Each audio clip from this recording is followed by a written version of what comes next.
Problem kita dari dulu tuh, aku udah ngomong berkali-kali, import minyak itu problem kita karena kita produksi minyak nggak cukup dari negara OPEC jadi negara import sekarang kita kan. So our problem is import minyak. Why we import minyak? Consumption bahan bakar which is mobil, motor naik terus ya kan. Produksi kita turun, mungkin udah habis, mungkin kita nggak punya teknologi yang susah-susah kayak shell-shellan itu di Amerika naik juga gara-gara shell kan. Kita kan nggak ada, so far nggak ada, kita masih offshore, onshore minyaknya. Jadi our problem is our consumption oil is increasing because of population, ya kan. Second, kita punya production is dropping, jadi import kita naik. Jadi itu kita punya major problem. Halo, kembali lagi bersama kami dalam POV Talk by Bloomberg Technos. Nah, kalau kali ini kami akan membahas seputar hal-hal yang tentu saja masih terkait dengan ekonomi, finance, dan juga market di Indonesia. Tapi kita akan membahas yang lagi happening nih, POV People. Apalagi kalau bukan kebijakan mandatori B50 yang kemarin 1 Juli 2026 sudah mulai ya. B50 itu ada di SPBU dan ini menjadi suatu hal yang kebijakan baru dari pemerintah. Sebetulnya tujuannya untuk meminimalisir impor dari BBM, solar maupun minyak. Tetapi ternyata hal ini juga dipandang nggak semuanya lantas senang dengan mandatori B50 karena ada beberapa hal yang perlu juga diperhatikan seperti dari industri pertambangan, CPO sampai dengan bagaimana sih sebetulnya bahan baku CPO kita cukup nggak sih buat B50, apakah tabrakan juga dengan ketahanan pangan kita atau tidak. Nah, untuk bahas itu Maria saat ini ditemani oleh dua POV expert kita. Ya sebenarnya POV Talk kita hari ini beda ya, biasanya saya sama Bang Hotman nih, tapi hari ini saya sendirian cuman ditemani dua POV expert yang luar biasa. Siapa dia? Yang pertama ada Ci Cuai, yang tentu saja kita sudah tahu bersama ya, beliau investor. Kita juga punya satu POV expert kita, satunya adalah Pak Wahyu Laksono. Sebetulnya lebih dikenal pengamat komoditas ya Pak ya. Tapi juga beliau paham betul dengan finance dan market Indonesia. Nah, kita mulai ya POV People ya untuk ngobrolin gimana sih sebetulnya B50 ini mandatorinya yang sudah dikeluarkan oleh pemerintah mempengaruhi nggak, bikin katalis yang bagus, sentimen negatif atau sentimen positif nih buat pasar saham kita. Ke Cicu deh, sebenarnya kalau lihat mandatori ini gimana nih Cik? Enggak, idenya bagus ngurangin import. Cuma I don't think kita punya cukup CPO-nya production kita untuk B50. Dan lagian B50 kan blended kan. Jadi kita mesti lihat satu harga oil, satu harga CPO. Ya kan, kalau kan kita tahu juga yang CPO ini kan disubsidi kan. Yes. Farmingnya kan disubsidi government. Kalau oilnya lagi mahal, make sense. More kan perbandingan CPO-nya jadi kompetitif. Tapi kalau oilnya lagi murah, CPO-nya jadi kemahalan kan untuk dicampur yang dibakar. Yeah. Ya kan. Jadi menurutku ide bagus, tapi hitungannya itu mesti kencang. Soalnya kan the prices of oil and the prices of CPO itu is a moving target.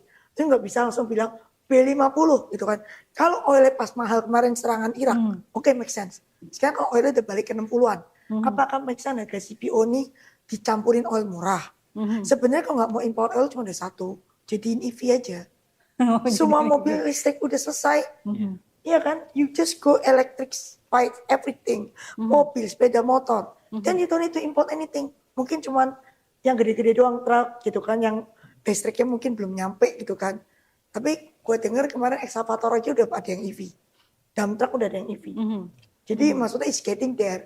Ya udah, kalau mau memang tegas nih, mau tegas selamatin import oil, sisain yang buat pesawat mungkin gitu. Pesawat so far nggak ada EV ya. Jadi ya mungkin suatu saat. Suatu saat. Oh iya kan sekarang. Itu ya, prosesnya berapa lama tapi anyway. Ya makanya just go EV aja. Karena drone besar juga sudah kan. Oke. All the way EV gitu. I think itu lebih make sense daripada lu campur-campur. B40 aja udah muncul, udah.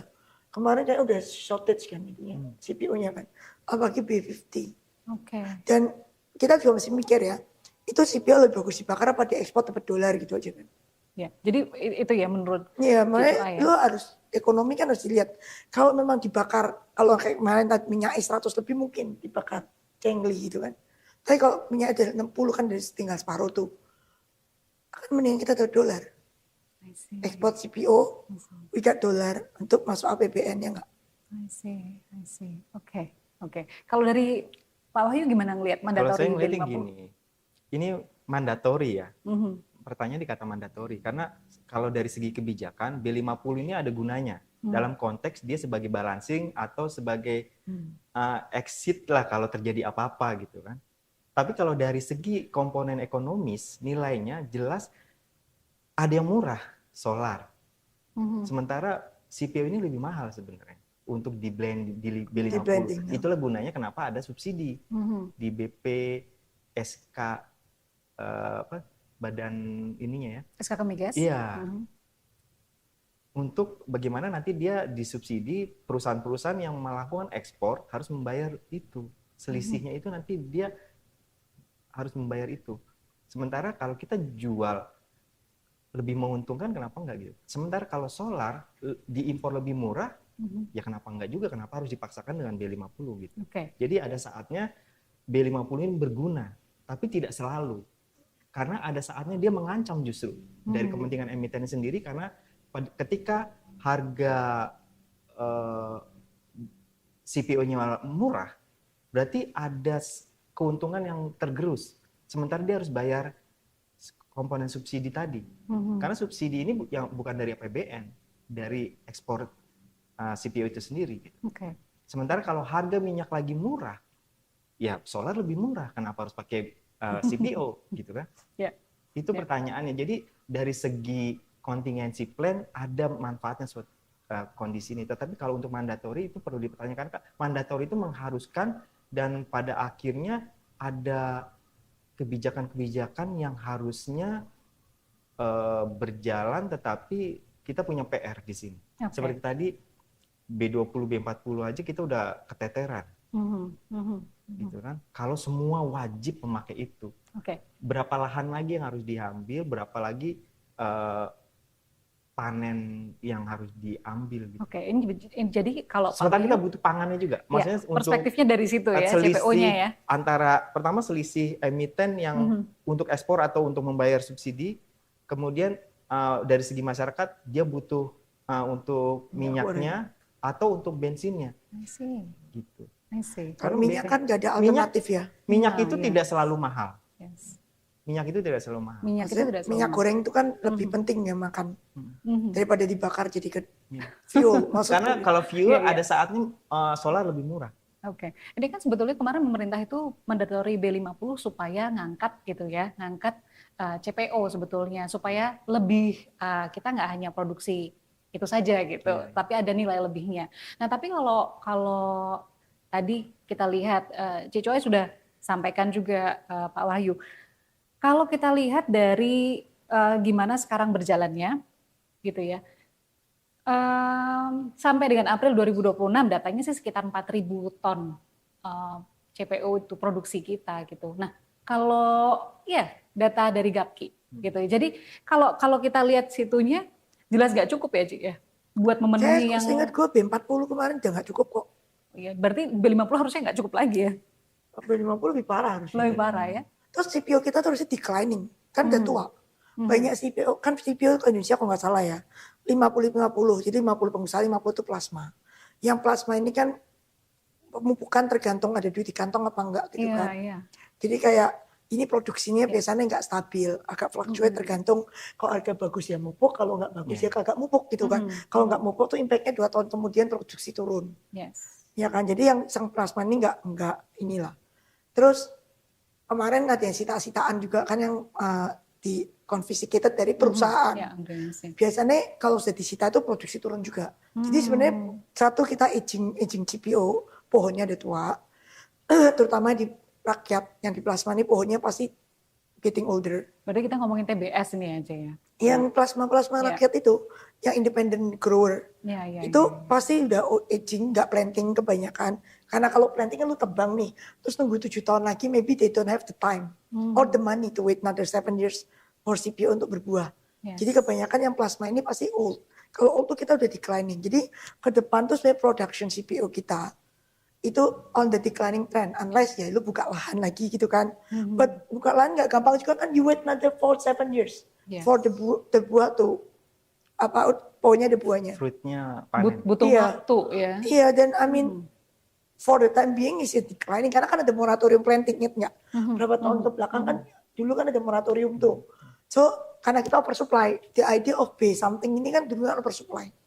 Terus kan naik-naik terus jadi nggak jadi oversupply dan ini declining, B-nya naik plus moratorium. Jadi sekarang tuh sebenarnya kita nggak, kalau menurut gue udah nggak cukup ya CPO nih untuk B50 ya. Karena B40 kayak kemarin aja ngos-ngosan, B30 40 tuh udah ngos-ngosan. Oke. Production CPO. Oke, ya, ya. Jadi Cuy dari perspektif itu ya, kecukupan dari CPO-nya aja kayaknya kok susah gitu ya. Menurutku sih susah untuk mandatory B50 ya. Oke. Terus maksudku ya kenapa harus dipaksa mandatory B50 sih? Nanti kalau makanan ini minyak gorengnya naik mahal kan teriak lagi. Ya, sebetulnya impact-nya jadi domino ya, Cuy. Iya, makanya gue bilang kebijaksanaan tuh harusnya kan semua dilihat, saya gak boleh mendadak gitu. Oke. Nah, Pak Wahyu, kalau kita lihat ya kemarin Perhati, Gapkis sebetulnya sudah menyuarakan gitu. Ongkos pertambangan itu jadi naik 3-5% untuk produksi, kemudian bisa sampai 50% untuk bahan bakar. Belum lagi perawatan tuh 7-10% naiknya karena FAME itu kan dia pembakarannya jelek ya, jadi bikin korosi mesin lah gitu ibaratnya. Nah kalau dari situ Pak Wahyu lihatnya gimana sih sebetulnya efeknya ke komoditas, ke industri kayak apa? Ya. Biodiesel ini sebenarnya kompatibel, kompetitif dengan oil atau solar atau minyak dunia. Jadi gini, ketika harga minyak dunia naik, sebenarnya semua produksi terkait biodiesel akan naik. Beban biayanya akan dihitung dari situ. Karena dia juga produksinya menggunakan itu, termasuk distribusi dan lain-lainnya. Jadi bahan komponen-komponen tadi itu sangat terkait dengan harga minyak. Kalau harga minyak naik itu akan naik. Untung jika harga minyak turun, beban akan turun. Terus yang kedua, selisih lagi-lagi. Bagaimana juga biodiesel adalah harga yang lebih mahal dibanding solar itu sendiri. Pasti lebih mahal. Yang saya sebut tadi Badan Pengelola Dana Perkebunan Kelapa Sawit ya. Jadi BPD PKS itu yang menjadi regulator untuk menjamin insentif ke emiten tadi. Kalau misalnya biodiesel yang mahal tadi, selisihnya bagaimana dengan yang solar tadi gitu. Oke. Terus kalau misalnya seperti ini Pak ya, kondisinya kan ada selisihnya begitu, berarti kan ke industri efeknya juga nggak bagus gitu. Nah kalau kita lihat efek industrinya nggak bagus, tentu ini juga akan mempengaruhi segala hal termasuk market atau pasar modal kita ya. Nah kalau dari kacamata investor gitu, Cuy ngeliatnya gimana? Investor itu sebenarnya nggak suka banyak peraturannya. More regulation, we don't like it. Iya. Bebas-bebas aja dia mau jual kemana gitu gampangnya. I mean, I know we have to maintain certain ratio. Kan B30 udah di-accept. B40 kemarin kayak baru sebentar terus untuk naik ke B50. Tahapannya too fast. Maksudnya kalau lihat emiten sih harga CPO naik, mereka selalu make more money. Ya kan mereka kan kalau mereka nggak ekspor kan yang subsidi bukan mereka kan. Yes. Dan sebenarnya emiten kita yang ekspor tuh nggak banyak yang listed. Nggak banyak sebenarnya. Ini tapi untuk emiten CPO. Orang tuh banyak salah kaprah. Cuman yang ekspor tuh setahu aku ya First Resources which is nggak di sini, ada di Singapura. Terus SCMP tuh ada SCMP kayak kebanyakan makan sendiri kan tuh Indofood ya. Dimakan Lonsam semua kan consumption sendiri itu pas-pasan itu kayak nggak ekspor. Bumi Tama nggak ekspor, TAPG nggak ekspor, TSNG nggak ekspor, Ali doang ekspor. Ali LSMP. LSIP dimakan Indofood nggak ekspor. Jadi Astra Ali yang ekspor. Yang lain kan nggak riset kayak Musimas, Sinarmas kan. Smart ada ekspor. Sinarmas ada ekspor, tapi ya kebanyakan kan yang risetnya kayak TSNG, TAPG itu semua di sini. Oh enggak ekspornya. Saling makan sendiri semua. Jadi Indomie punya minyak. Iya, dan Bimoli kan. Benar. Jadi SCMP kan jualannya Bimoli. Iya benar. Jadi kebanyakan sebenarnya yang emiten itu yang ekspor dikit. Ali ekspor. Yang lain aku nggak ingat ada yang ekspor lagi. AJT itu nggak ekspor juga. Kan udah dibeli First Resources. Mungkin jadi ekspor.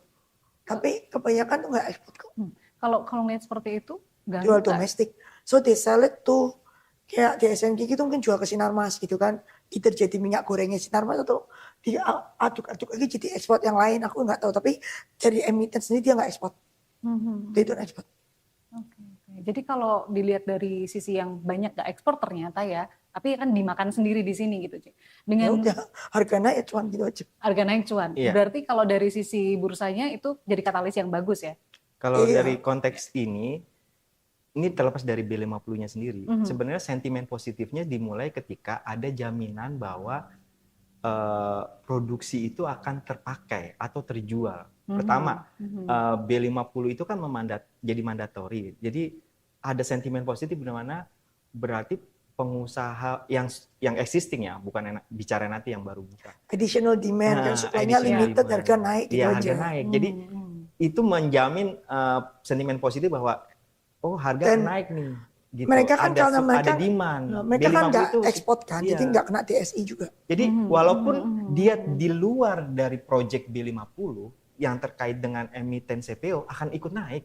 Berarti kalau Sentimennya untuk di situ. untuk Terlepas emiten- dari B50 Iya. itu sendiri. Berarti kalau untuk emiten CPO oke-oke aja ya, Ci ya. Iya. Kalau untuk pertambangan gimana? Kalau tadi sudah teriak-teriak itu kan biayanya naik semua gitu. Nah, gimana? Ya pertambangan sih sekarang lagi berat, banyak peraturan baru kan. Mesti ekspor lewat DSI, terus sekarang ini kosnya naik.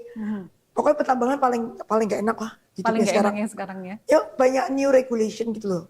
Yang satu RKAP gitu kan, lu limit RKAP, nikel nggak bisa produksi. Iya. Sekarang harus import dari Filipina, kan aneh. Masa kita import dari Filipina, kita import dari Filipina naik 100% lebih loh. Yes, Biji nikel. iya, Karena RKAP-nya nggak dikasih.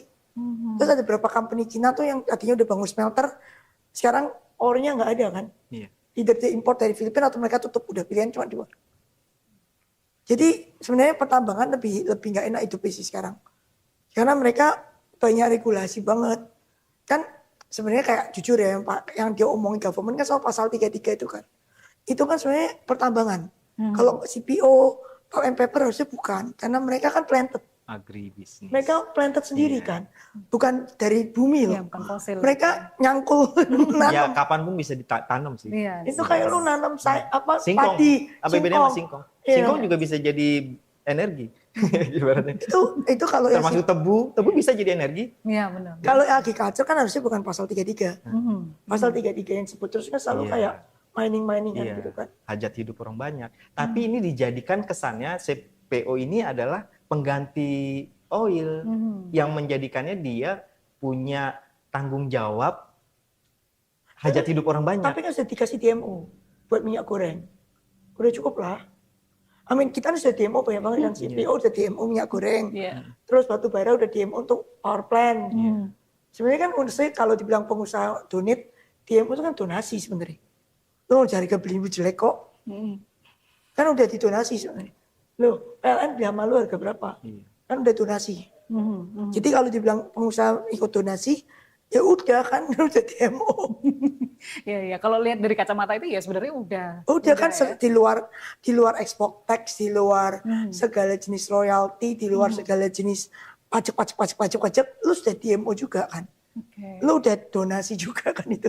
Yes. Berbagi lah beban. Udah bagi beban kan. Udah bagi beban. Listrik kita bisa hari ini itu kalau nggak karena DMO batubara dari mana? Yes. Harga segitu.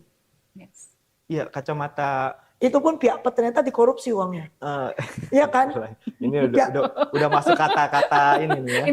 Ini iya sih benar. Jadi karena masuk ke kata-kata korupsi tadi, ini yang jadi beban berat bahwa ide baik tetapi harus didukung dengan infrastruktur dan lahan. Dengan segala tanggung jawab kontinuitasnya ya. Jadi karena dia punya stagnasi produksi seperti dibilang tadi Cici, ada saatnya dia akan stagnasi. Ada level-level di mana bahkan bukan stagnasi, bahkan decline. Udah decline. Itu yang harus dicari, lahan mana yang harus dikejar, yang harus diusahakan untuk mencapai level B50 ini stabil. The idea kan you have to do replanting. Replanting kalau yang perusahaan besar tuh pasti nggak usah lu suruh, dia pasti ide replanting sendiri. Iya. Yang masalah tuh plasma. Di CPO tuh 50% plasma. Lu suruh petani tebang pohonnya dia, lu nggak kasih duit mana mau tebang. Yes, benar. Plasma itu Itu seperti 50% dari production loh. Bukan production, sorry. 50% dari planted area. 50% tuh petani, udah bukan pengusaha lagi loh CPO itu. Masih plasma ya. Iya, jadi yang ini lu mau suruh dia replanting, kan tanah dia cuma itu tuh tok. Paling punya berapa hektar sih? Lu suruh replanting terus ditanya, terus saya makan apa? Oh, pohonnya dipotong, buahnya nggak ada. 7 tahun saya nunggu lagi. Government mau bantu apa? Ini kan kemarin sempat sensitif ya isu TBS itu ya, yang berapa waktu yang lalu. Ya, itu isunya TBS itu kan gara-gara GSI itu kan. Iya, Kan lu nggak bisa ekspor, lu juga jadi pengusaha nggak mau beli dong. Iya, Nggak bisa keluar barang. mangkrak gitu. Nah, Ya TBS itu problemnya kalau 3 hari lu nggak olah busuk. busuk ya. Jadi ini mungkin pemerintah tuh kacamatanya kayak gitu, Ci. Tapi Makanya regulasinya sekarang tuh sakdek-saknyet gitu. Bingung. gitu ya. Harusnya lu duduk tenang, melihat semua nese, ya kan, terus lu planningnya jadi nyambung. Jangan sakdek-saknyet ini itu kayak pemadam kebakaran doang. Kagak duduk and solving the real problem. Problem kita dari dulu tuh, aku udah ngomong berkali-kali, import minyak. Itu problem kita, karena kita produksi minyak nggak cukup, dari negara OPEC jadi negara import sekarang kita kan. So our problem is import minyak. Why we import minyak? Consumption bahan bakar, which is mobil, motor, naik terus ya kan. Produksi kita turun, mungkin udah habis, mungkin kita nggak punya teknologi yang susah-susah kayak shell-shellan itu di Amerika, naik juga gara-gara shell kan. Kita kan nggak ada, so far nggak ada, kita masih offshore, onshore minyaknya. Jadi our problem is our consumption oil is increasing because of population, ya kan. Second, kita punya production is dropping, jadi import kita naik. Jadi itu kita punya major problem. So if you want to solve the problem, sebenarnya kita duduk tenang, lihat how to reduce consumption dulu. Karena kan kita increase supply nggak bisa. Temuan minyak itu kan kayak eureka gitu kan. Ngebor 100 sumur mungkin belum nemu 1 gitu kan. Dan butuh waktu bertahun-tahun. Dan kalau dapat syukur, berarti Tuhan memberkati gitu kan. Investasi besar. Apalagi besar. Kalau offshore, satu kali ngebor tuh $100 juta. Investasi ongkosnya banyak. Nah, jadi kita sudah tahu supply side itu susah naik. When your supply side susah naik and you want to reduce the import, then you have to tackle demand side. So we have to sit down, what is your demand? Mobil, motor. Dan kalau lu mau reduce import ini, you have to solve the mobil motor punya demand. Convert ke electricity, that's the only way. Lu mau jadi apa? Kuda. Gak bisa lah. Naik kuda semua gitu, delman lagi balik dulu. Gak bisa lah. You have to convert to electricity kan, listrik. Karena listrik kita batu bara. At least kita nggak import, kita ekspor batu bara. Jadi kalau lu pakai listrik, kalau theoretically nggak dikorupsi, harusnya kita nggak mungkin biapet. Harus listrik kita tuh nyala karena batu bara kita banyak. Ya sekarang DMO itu percentage of production. Production yang lu cut RKAP ya, kalau lu lihat itu harga, kan di cut separuh kan, hampir separuh lah. 30% lu cut, produksi kita 700 juta, tadinya tinggal berapa tuh, 400-500 juta. Ya 20% dari production, tadinya 20% dari 700, 140 juta ton. Tinggal 500, tinggal hilang 40 juta ton, ya sudah shortage ya. Lu nggak bisa matematika gitu kan. Ini bicara energi dulu nih ya, ini bicara energi. Konteksnya berarti ada oil, ada batu bara, dan tadi biodiesel. Jelas secara ekonomis, jelas-jelas. Paling murah batu bara. Batu bara paling murah, kemudian solar, walaupun fluktuatif, tapi umumnya dengan adanya OPEC, dia akan lebih senang harga turun sebenarnya. Karena kalau harga mahal pasti akan krisis.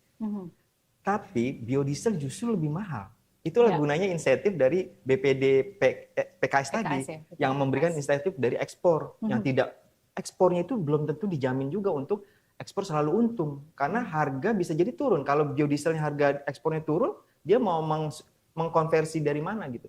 Jadi kalau akar masalah ada kita energi, saya setuju tadi kebijakan biodiesel ada sebagai suatu contingency plan. Pertama, kita harus cari kalau lagi harga naik, kita butuh bahan bakar, ini nih salah satunya. Plan B aja. Nah, plan B. Tapi bukan satu-satunya. Bukan mandatori gitu ya. Bisa jadi kita harus bicara tentang cadangan energi. Seperti China atau Jepang. Negara-negara kuat yang kalau nggak ada energi bisa mati. Kita adalah negara besar, bukan negara kuat ya. Negara besar yang kalau nggak ada energi bisa mati, berarti cadangan diperbanyak. Anggaplah ini cadangan ini yang harus dibangun untuk jangka, kalau Bahlil bilang 2 bulan. Problemnya tuh kita nggak ada duit untuk bikin cadangan. Itu masalahnya. Lah kalau nggak ada duit bikin cadangan ini, then you have to change the plan. Demand-nya yang dikurangin. Atau memperbesar sumber-sumber daya energi yang lain. apakah kita Solar. punya solar, udara atau angin atau bahkan nuklir misalnya. Nuklir jangan lah. Misalnya. Karena kita bicara berdasarkan principle thinking ya, apa sumber masalah paling besarnya adalah energi kan. Itulah yang harus disolusi karena mengurangi demand nuklir juga nggak bisa buat mobil. Misalnya, karena ini energi kan bukan cuma bicara mobil ya, kita bicara energi. Energi secara keseluruhan. Gitu. Jadi, tapi kita seolah-olah hanya berbicara kayak B50 satu-satunya solusi, kesannya kayak gitu. Kalau I see it a bit different sih. Elektrik kita nggak kurang kan. Ingat at one time itu kita malah power plant-nya kebanyakan ya kan. Iya, pernah. Ya. Kena kan, walaupun sekarang udah catching up demand-nya, sekarang rodok mepet lagi itu kan power plant-nya. Tapi at one time kita like oversupply of power plant. Karena pas itu kan ingat nggak, pembangunan berapa ratus megawatt itu kan yang jeda. di Sumatera itu juga. Ya sekarang udah mepet lah. Sekarang semuanya udah on grid, dikejar-kejar karena kurang. Karena semakin kita ke depan ini semuanya butuh listrik. AI semua komputer listrik, HP lu listrik, nothing in our life nggak pakai listrik. Listrik dan air. Ya, listrik air. And itu globally, nggak cuma Indonesia.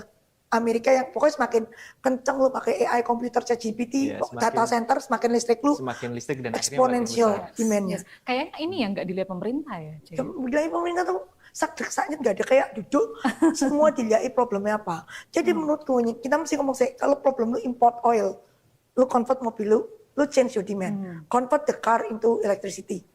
Nol ini, electricity harus murah kan Cina kan gak usah lu suruh bakal produksi mobil murah terus makin murah. BYD tambah murah. Ya kan is getting cheaper and cheaper. Jadi lu nggak asal lu kasih nol pajak bayar insentifnya nol aja pajak, gak usah disubsidi. Nol aja pajaknya itu Cina will come out with a cheaper car. Yang nanti Jepang Toyota tuh nggak bisa compete anyway. Apalagi Eropa. Eropa sudah wassalam. Jadi nanti Indonesia cuma ada dua. Mobil rakyat itu listrik, mobil yang super mahal Lamborghini dan teman-teman orang kaya punya terserah gitu kan. Lu mau bensin 100.000 per liter juga lu isi gitu mobil lu.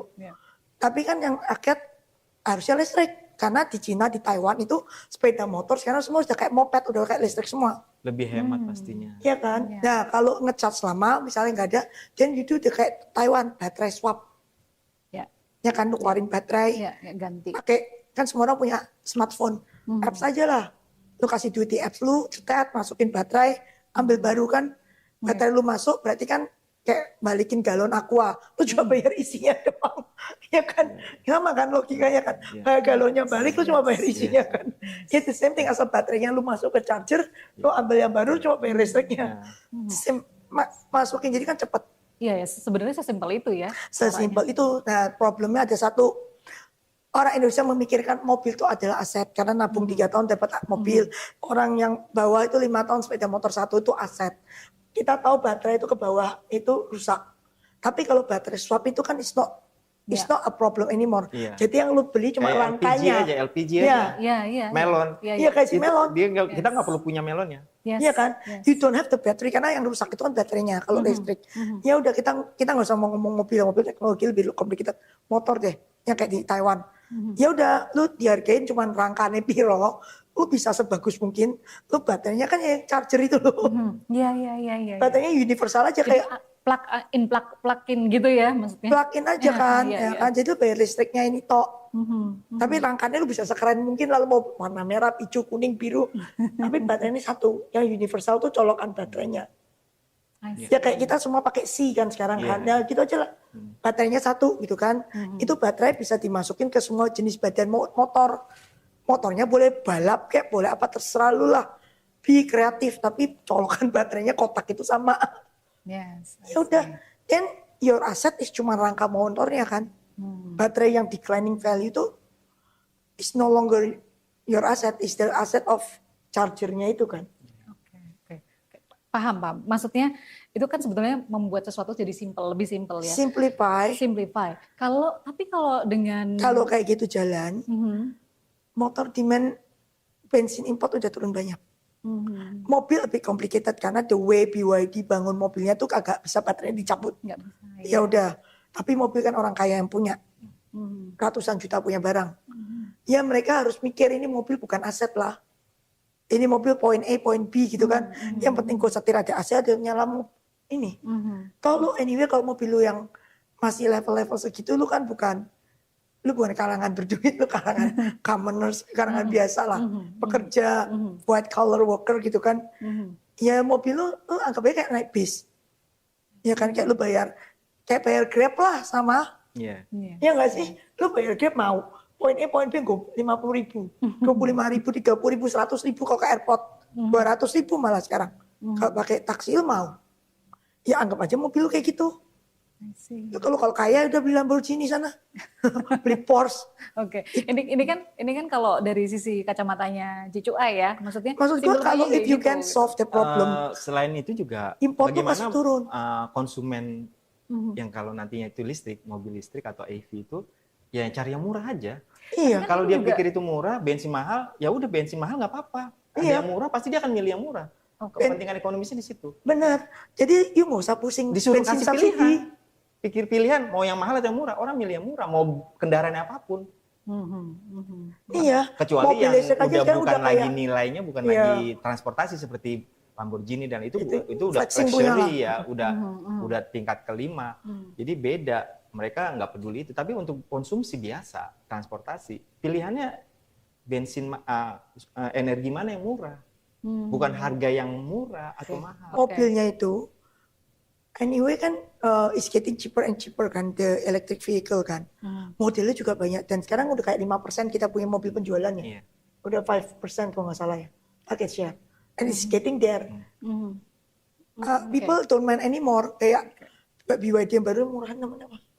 Gue lupa, ada lagi yang dulu kan ada seal aja udah lumayan murah. Sekarang dikasih ada seal lain, terus ada lagi yang murah lagi. Iya, pokoknya keluar baru. Every China brand have a car. And people, gue di jalan udah mulai lihat, dulu kan ingat Hyundai doang. Iya. Sekarang kayak udah macam-macam di jalan udah don't mind. Yang paling itu dulu Wuling lah ya. Wuling, sekarang udah nggak tahu tuh yang mana. Jayco 5. You go to China juga sama, Great Wall lah, apalah. Banyak mobil ya, pokoknya mobil aja. Oke. Tapi gini Ci, ini dari kacamata kita ya gitu.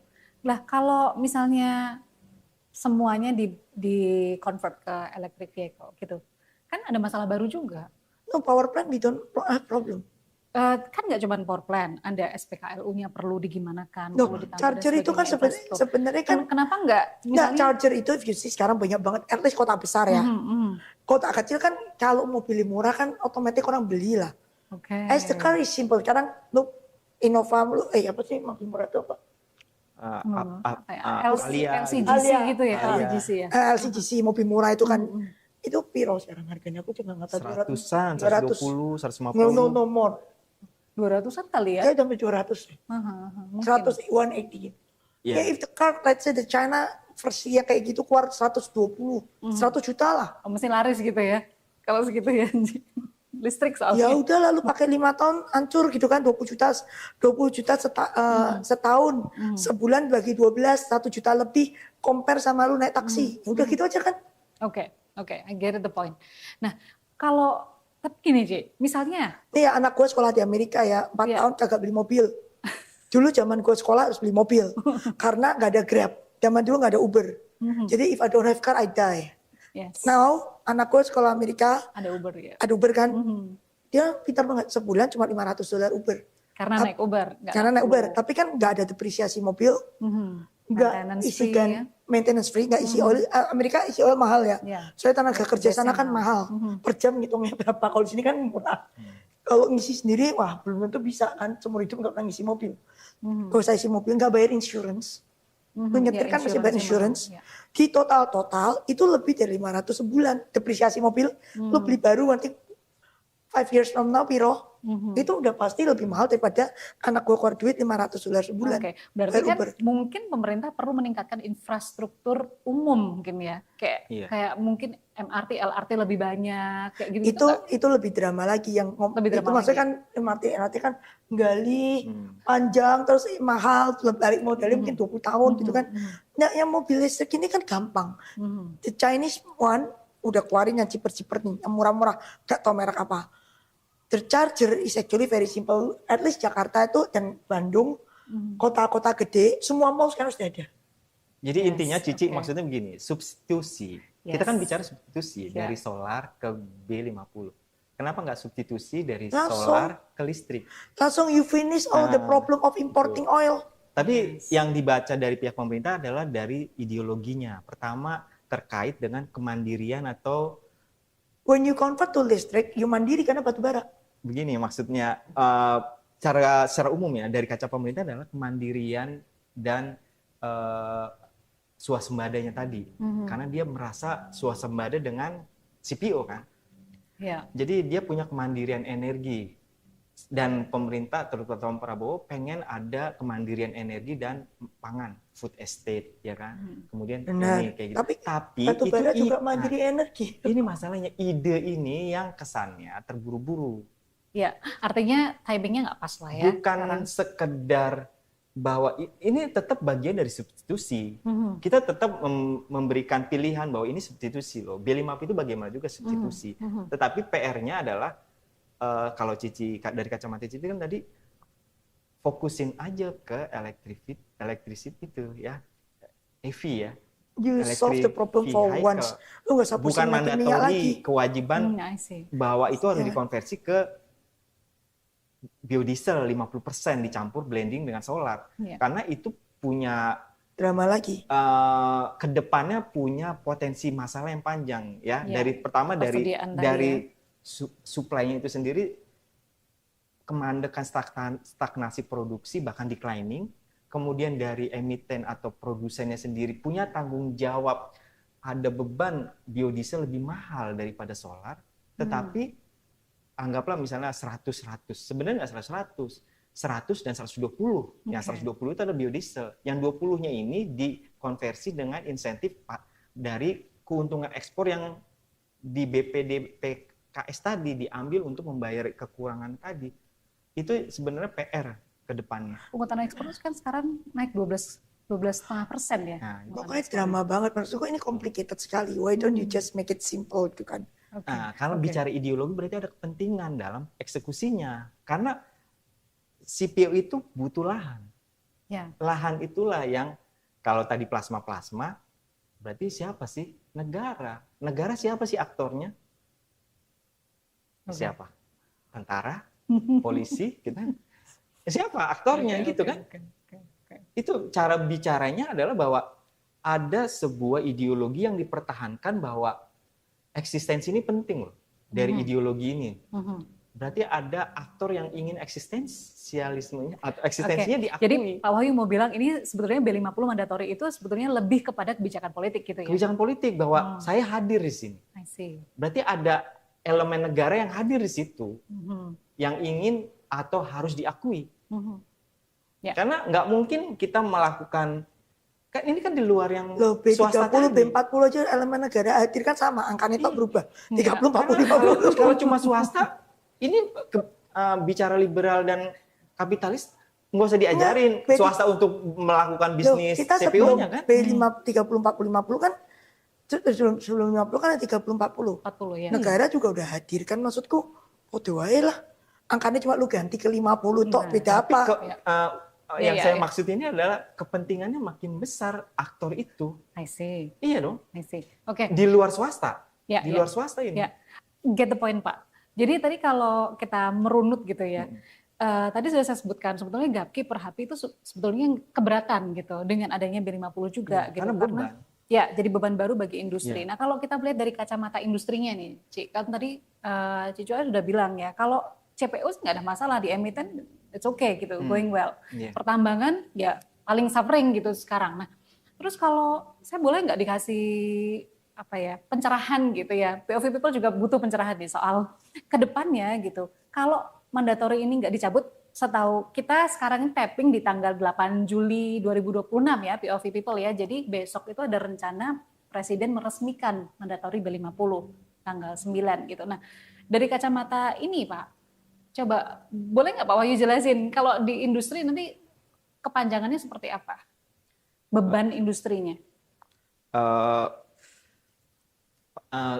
Untuk sentimen jangka pendek, harga akan naik, emiten akan naik, CPO akan naik, karena itu ada jaminan kebutuhan. Tetapi untuk medium term dan long term harus dilihat tadi sustainability, kemudian tadi insentif yang BPD PKS tadi bahwa dia mau dibaca oleh emiten sebagai beban, itu bagaimana gitu jangka panjangnya, karena kan apalagi dengan konflik antara food dan energi di CPO dan biodiesel tadi. Kalau misalnya ternyata kita pernah punya masalah kelangkaan minyak goreng misalnya, dan itu meningkatkan, memicu inflasi. Pada akhirnya yang kalau tujuannya adalah pada akhirnya untuk mendukung GDP dan juga nilai tukar, itu kan jadi PR di masa depan nanti. Itu jangka pendeknya aja dulu yang saya lihat sebagai positif sentimen. Tapi di kedepannya banyak PR sebenarnya.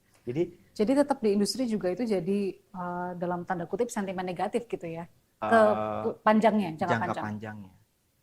Karena kalau dari sistem dari fundamental bisnisnya sendiri, CPO itu pasti akan cuan atau proyeksi keuangannya, kinerja akan bagus. Kalau kita bicara liberalismenya ya, perusahaan atau emiten mau ngapain aja dengan bisnisnya ya, nggak dibebani dengan tanggung jawab dan lain-lain, dia pasti cari cuan, cuan karena itu kebutuhan mendesak ya, entah itu untuk pangan, untuk Indomie, untuk minyak goreng atau apalagi ya, dan lain-lain itu pasti cuan karena itu kebutuhan utama pangan gitu, atau energi juga bisa dijual.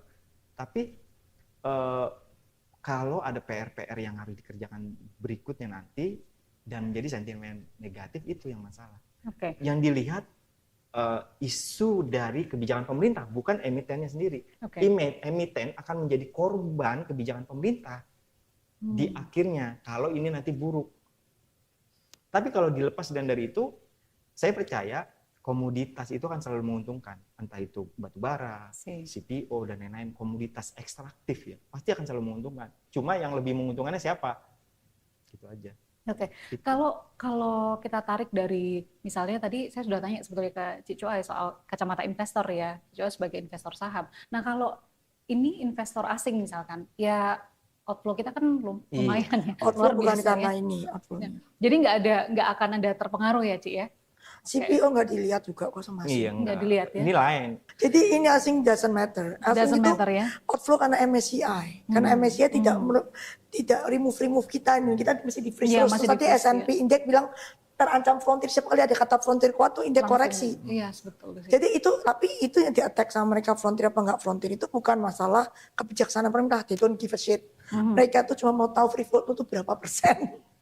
Dia cuma penting likuiditas karena mereka kan pasifan. Jadi mereka cuma mau kalau gua masukin lu ke indeks gua bisa beli. Kalau gua jual lu ada yang nampung, udah cuma begitu doang. Sip. Ya. Gak ada hubungan sama sekali. Mereka nggak mau dikacangin di dalamnya gitu. Nah ini sebenarnya karena kita nggak mau beli kucing dalam karung kalau ada kacamata. Mereka nggak peduli itunya. Mereka cuma mau bisa keluar masuk. Iya. Liquidity-nya kuat. Mereka cuma penting likuiditas. Kalau likuiditas mau kuat ada cuma dua cara. Kalau keluar harus ada yang nampung, kalau beli harus ada yang kasih barang gitu kan. Beli kasih barang gampang, owner-ownernya punya barang.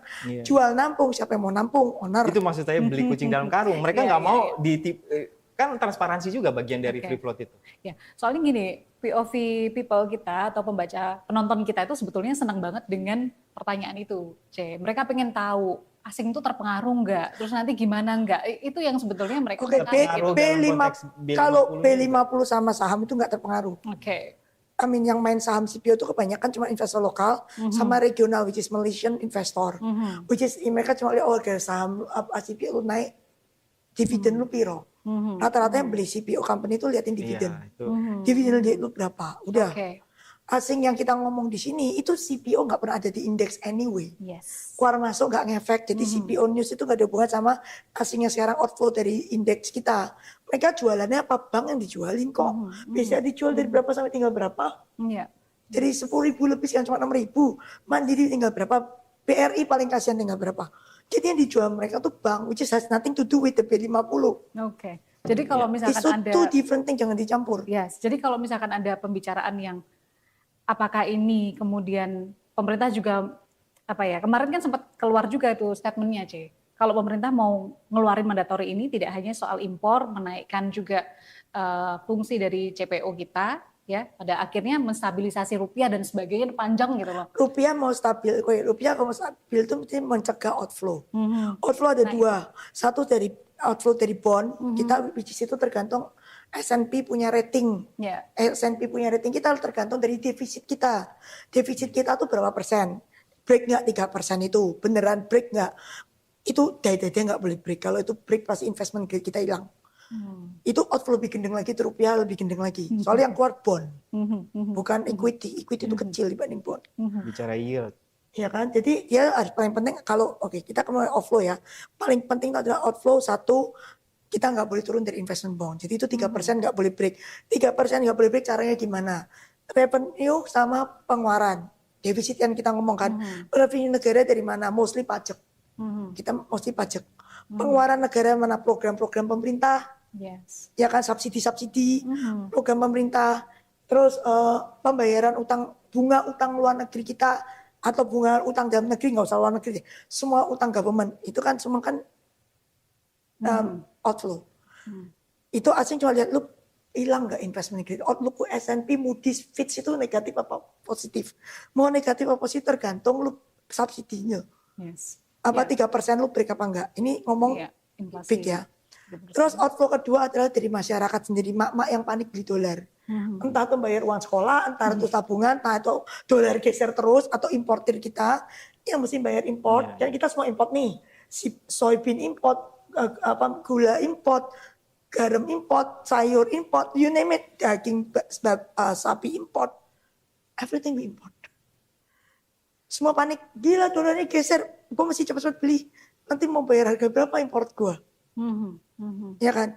Yang ini nggak bisa ngomong, nggak boleh ngomong itu dagang. Lu yang nggak punya beefnya, lu nggak punya soybeannya, ya itu beli dolar ya kan. Satu lagi yang panik, panik itu yang paling parah, ya kan? Kenapa bisa panik? Ya satu mak-mak panik. Ingat waktu emas naik semua orang beli emas. Yes. Sekarang dolar naik semua beli. Indonesia kan FOMO nomor 1.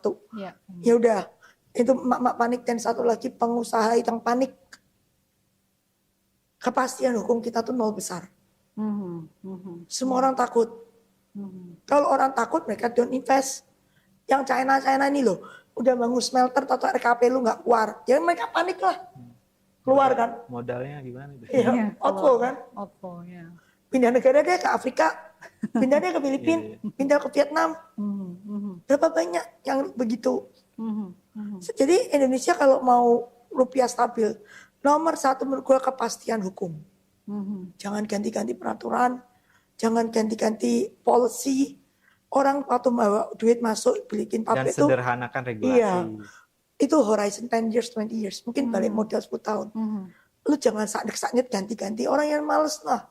Gue udah kejebur dengan view 10 tahun, 5 tahun diganti. So, lu mau investor datang, itu tuh bukan diancam. Lu mesti kasih karpet merah. Regulasi harus bagus. Jangan ganti-ganti, ada kepastian hukum. Proteksi of investor. Mereka udah duit masukkan. Jangan diganggu, jangan dipalak, jangan dikacau-kacau. BYD mau bangun pabrik di Tangerang aja, ada ormas-ormas minta kerjaan. Ya nggak apa-apa lu kalau lu memang skill lu kepake, kalau nggak kepake, masa harus employ you? Ya kan? Then you have to enhance your skill dong. Skill lu nggak kepake, berarti kan lu mesti improve your skill. Terus Gojek baru cuan, tahu-tahu suka kasih 8%. Sekarang ARB gitu kan, gak ada beat. Jangan sakit-sakit nanti terus. Tenang, duduk, long term plan. Once you come out with regulation, please don't change. Berarti tadi mandatory B50 itu karena mungkin terburu-buru, jadi ini banyak policy sekarang tuh kayak kebakaran, udah kebakaran tinggal nyiram doang gitu kan. Gak ada prevention of kebakarannya itu gimana. Oke. Dari Pak Wahyu gimana? Iya, lagi-lagi pertama idenya adalah ketahanan energi, ketahanan pangan itu salah satu mandat Prabowo sebenarnya. Keberlanjutan dari nawacita ya. Ini dalam bayangan atau bisa disebut imajinasi kalau dari perspektif Cici, bahwa dengan ada B50 kita punya kemandirian. Kita tidak tergantung lagi dengan impor minyak, gitu kan. Dengan tidak ada atau berkurangnya impor berarti kan GDP kita impornya turun, berarti bisa naik kan, mempengaruhi rupiah juga, sehingga dibaca oleh kacamata asing, semoga asing seneng nih ngeliat ini. Seperti itu. Tapi pada kenyataannya ini tidak ada bedanya dengan kebijakan MBG atau koperasi desa yang kesannya terlalu terburu-buru. Iya. Jangan sampai B50 ini dipaksakan. Oke. Dan emiten jadi korban yang dipaksakan. Itu aja. Oke. Itu sih prinsipnya, jangan sampai ini kesannya jadi pemaksaan yang antara kepentingan ekonomis, bisnis, dan ideologis tadi. Oke. Nanti itu kalau kita tadi sudah sebut rupiah nih, Ci sama Pak Wahyu. Rupiah kita ini akan seperti apa? Mungkin sedikit kasih gambaran ke POV people deh. Harus ada drastic policy change yang membuat ketentraman hati para investor. Pokoknya 3% tuh nggak boleh break. Terus karena sekarang disorot adalah bagian expense. Ya kan? Dan lu review lagi budget lu, mana expense yang bisa di-cut. Yes. Koperasi lu kan ternyata ada di ujung gunung itu, fotonya banyak beredar itu, di tengah hutan, makanya nggak wise lokasinya. Kemarin MBG udah di review nih, cut kan. Sekarang nggak tahu tinggal berapa budgetnya, which is oke. Nggak, tinggal 170 kan. 174, maaf. Ya kan, yang terakhir. Tahun depan tapi ya. 2027. Alangkah baiknya di-cut lagi, tinggal cepet gitu kan. Terus ya kan bisa di-review. Kota besar nggak perlu. Yang perlu MBG sebenarnya kan miskin, namanya subsidi ya, miskin tertinggal kan, mau supaya anak-anak pinter, stunting nggak ada, kan daerah yang ujung-ujung juga. Iya. Paket sama si KMP nggak perlu 80.000 KMP, ngapain? Kan mungkin yang butuh cuma yang ujung-ujung doang. Yang lain ada BRI kok, ada Bank BRI, simpan pinjam udah masuk BRI, masuk desa. Bunga murah. Ya pokoknya udah ada BRI, why you need operasi sih? Oke. Ya kan lu ada warung, kalau ada BRI pasti ada warung. Oke. Jadi tadi rupiah harusnya bisa turun nggak 18.000? Jebol 18.000. Turun dari 18.000 bisa nggak? You have to change policy. Change policy. Kalau enggak? Enggak. Kalau dari Pak Wahyu gimana? Kalau saya melihat rupiah didesain untuk melemah. Didesain untuk melemah? Iya, didesain untuk melemah. Apapun ceritanya, kita maksudnya saya lebih pesimis dari Cici kayaknya. Karena bagaimana juga kita bukan bangsa pedagang pertama, dan kita juga bukan bangsa teknologi yang punya, kalau ibaratnya kalau Taiwan punya chip gitu kan, kalau Korea mungkin punya mobil, kita nggak punya apa-apa, kecuali ekstraktif. Nah, sebenarnya rupiah itu melemah karena kita selalu defisit, double defisit. Defisitnya tuh ada dua. Satu, spending kita, sebenarnya masalah satu korupsi. Uangnya diambil, terus nggak tahu hilang kemana, terus jadi ROI, kita kalau ngomong return on investment, very low. Kita punya ROI very low karena biayanya membengkakkan. Karena korupsi itu tadi, penggelembungan lah apalah. Jadi kita punya ROI very low, karena very low.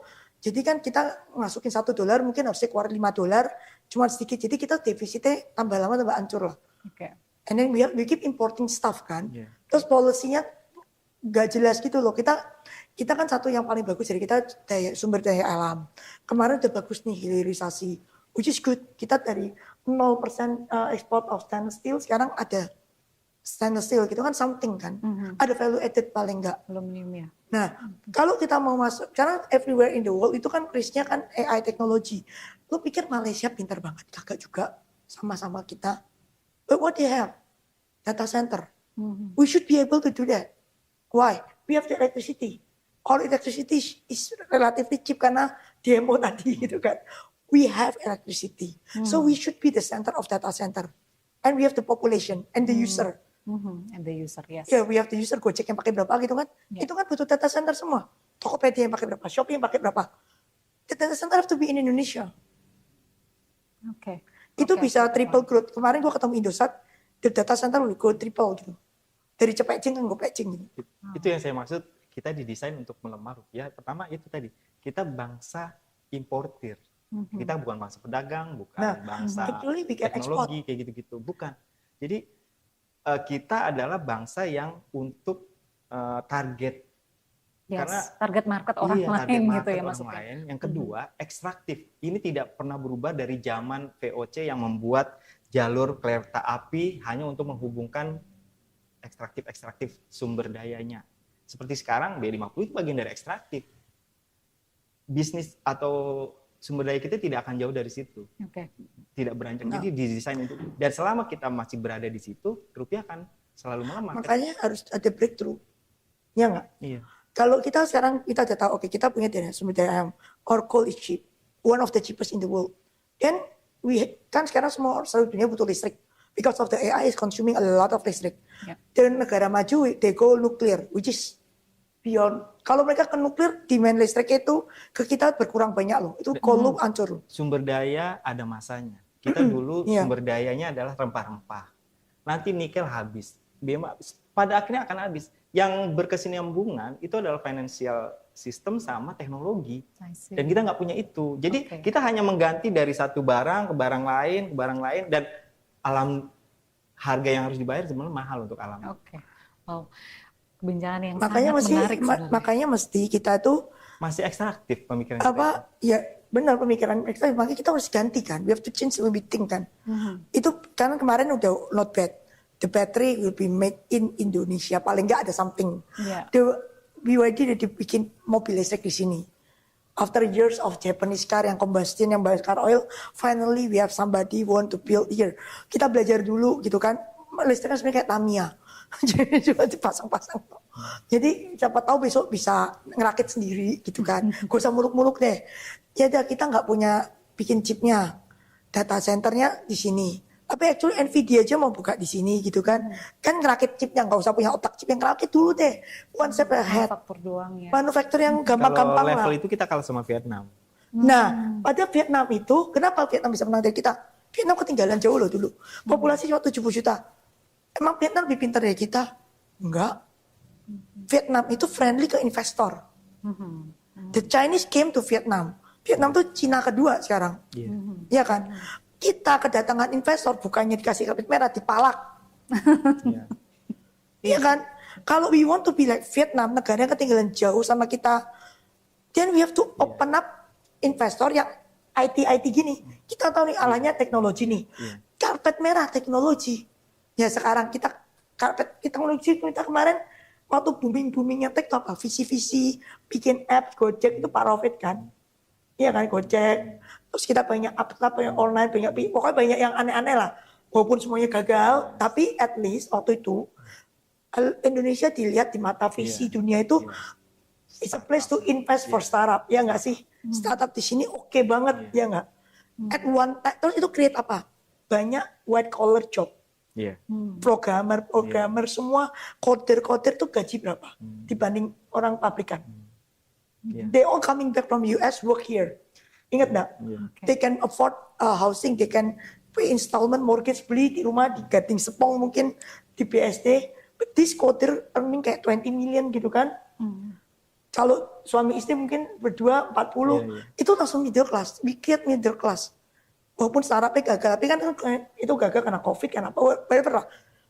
Tapi waktu kita jadi pusat masuk ke radarnya teknologi investor, at that time waktu itu masih startup bikin Gojek, Tokopedia gitu, our creation of middle class itu banyak. Oke. Iya benar. Iya. Berarti boleh nggak saya minta? Walaupun ada yang berakhir di penjara sekarang ya. Oh, kita nggak ngomongin itu lagi, Pak. Ngomong Oke. itu bahaya. Oke. Boleh nggak dikasih statement closing tentang B50 menurut Pak Wahyu seperti apa, menurut Cuai seperti apa? Singkat aja, konklusi sedikit. Kalau gue sih nggak perlu ya. B40 aja masih ngos-ngosan kemarin. Ya, oke. Jangan cepat-cepat pindah ke B50, jangan cepat-cepat. Take everything tuh a bit slow tapi pasti gitu loh.